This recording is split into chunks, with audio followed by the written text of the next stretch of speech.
As we explained before in Chapter 6a, Muhammad's alleged revelations during his Meccan period were conciliatory, intelligent, moral, and meaningful, but all of a sudden they started becoming hate-mongering, warmongering, and downright racist and uncompromising. When and what triggered his change of mind? It was the accumulation of several factors that led to Muhammad's frustration regarding his own perceived prophetic mission. Most people do not know that he spent almost 13 years of his life preaching and exhorting his message to all those who would listen to him among his own tribe of Quraysh, but was only able to convert about 78 men and women, most of whom were close friends and their slaves.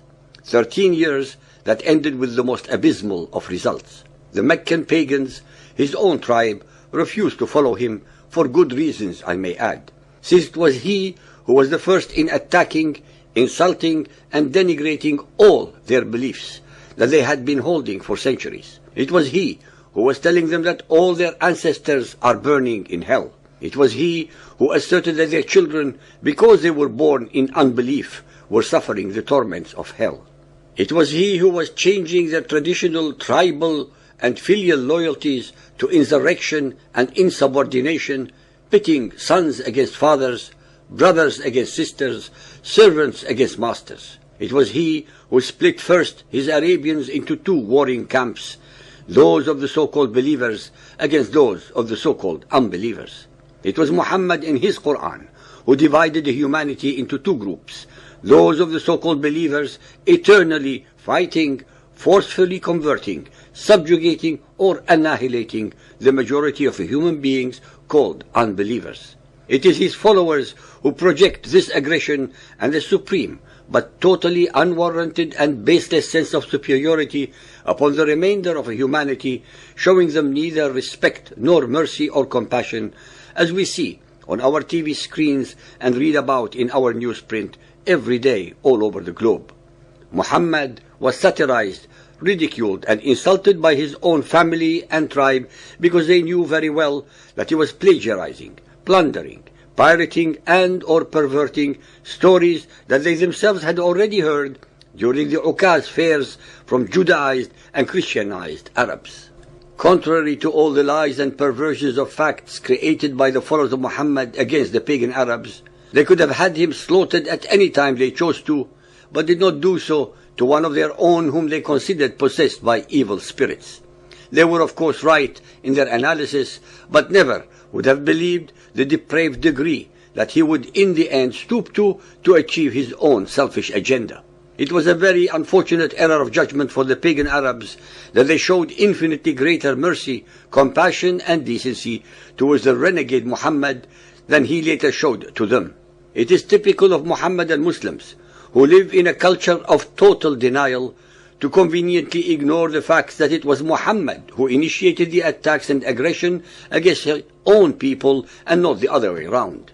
Can any of our listeners, be they Muhammadans or otherwise, have any doubt as to what would happen to any human being who would publicly declare in any Muhammadan Muslim state that Islam is garbage, or that Muhammad is a fraud, or that Allah is not God? Just in case we have any doubters, please remember what the followers of Muhammad did all over the Muhammadan world and Europe just because of some silly cartoons depicting Muhammad as a terrorist. Yet the same Muhammadan believers show great outrage and an incredible level of hypocrisy at the opposition shown by the pagan Arabs to Muhammad's humiliating insults and attacks at their core belief systems and of religion 1400 years ago. When Muhammad received what they call the second pledge of Aqaba from the Aus and Khazraj tribes of Al-Madinah, that they would protect him as they would their women and children, Muhammad henceforth had able-bodied and believing mercenaries to do his bidding. He had thus instantly been turned from a weak and helpless individual to a chieftain of a militant and organized crime syndicate. It was at that very moment of his life, and just before he left Mecca to Al-Madinah to join his new allies, that he conveniently revealed the first fighting verses to be followed by hundreds upon hundreds more later on. Al-Tawbah 9.5. But when the forbidden months are past, then fight, slay, faqtulu, the pagans wherever ye find them, and seize them, beleaguer them, and lie in wait for them in every stratagem of war. So much for Muhammad's version of peaceful Islam. Al-Baqarah 2.190. Fight, qatilu in the cause of Allah those who fight you, yuqatilunakum, and fight them, waqatiluhum, on until there is no more tumult or oppression. Fighting, al-qital, is prescribed for you, although you dislike it. Al-Anfal 8.39. And fight with them, waqatiluhum, until there is no more persecution, and religion should be only for Allah. Al-Saf 61.4. Surely Allah loves those who fight, yuqatiluna, in His way.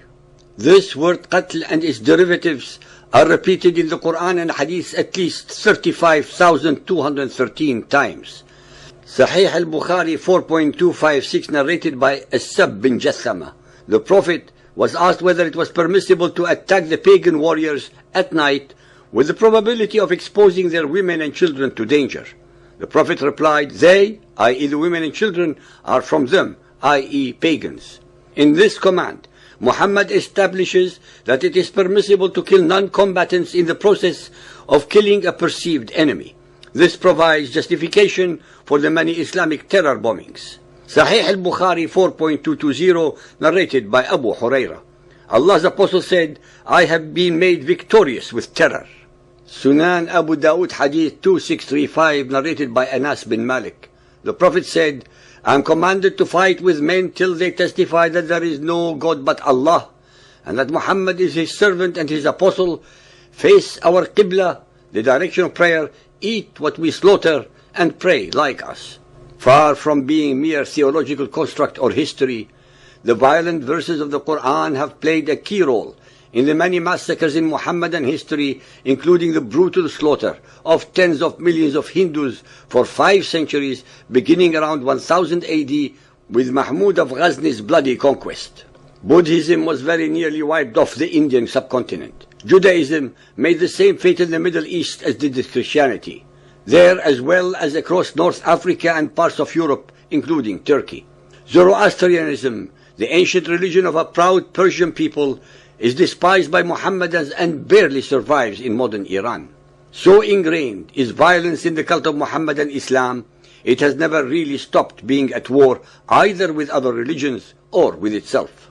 As a piratical leader, he inspired his followers to do battle even when they did not feel it was right to fight, threatening them with hell if they did not, promising them slaves and booty if they did. Muhammad and his men invariably raped, traumatized women captured in battle just after having had their menfolk slaughtered in front of their eyes. Muhammadan apologists often claim that Muhammadan Islam only attacked in self-defense. This is not only an oxymoron, but it is flatly contradicted by the accounts of their wars of aggression as recorded by their historians and others going back to the time of Muhammad. The most obscenely untrue statement that can be said about Muhammadan Islam is that it is a religion of peace. If every standard by which the West is judged and condemned, slavery, imperialism, intolerance, women's rights, warfare, were applied equally to it, the verdict would be absolutely devastating. Muhammadan Islam never gives up what it conquers, be it religion, culture, language, or life. Muhammadan Islam never makes apologies or any real effort at moral progress regarding its misdeeds. It is the least open to dialogue and the most self-absorbed. It is convinced of its own perfection, yet never open to critical examination. This is what makes the verses of violence so dangerous. They are given the weight of divine command. Jihad is central to the cult of Muhammad. It is the unannounced 6th pillar of Muhammadan Islam. Speaking of peace and love may win over the ignorant, but when every 12th verse of the Quran either speaks of Allah's hatred for non-Muslims or calls for their death, forced conversion or subjugation, it's little wonder that sympathy for terrorism runs as deeply as it does in the broader community, even if most Muhammadans on the personal level prefer not to interpret their belief system in this way. For their part, Western liberals would do well not to sacrifice judgment and distinction on the altar of political correctness, or look for reasons to bring other religions down to the level of Muhammadan Islam merely to avoid the existential truth that it is both different and dangerous. Muhammad's Quran is full of warmongering, hate-mongering, satanic and racist verses that could not have been possibly emanating from any omniscient, compassionate and merciful divine entity. This 1400 years old unilateral declaration of total war against all and sundry continues unabated up to the present moment.